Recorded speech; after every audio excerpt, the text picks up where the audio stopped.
Nabarangpur IDBI bank manager विरोध में आर्थिक हेरफेर अभियोग बैंक ब्रह्मपुर डिविजन आंचलिक मुख्य तथा डीजीएम स्वरूप दत्त एने नवरंगपुर थाना एतला देते।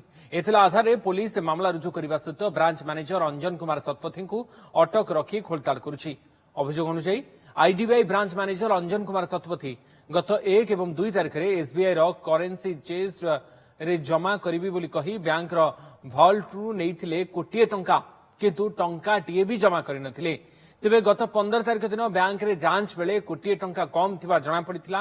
ए संपर्क रे डीजीएम स्वरूप दत्त को बैंक कर्मचारी जणाइबा परे से बैंक को आसी तदंत करबा सहित नवरंगपुर थाना रे इतला दैथिले।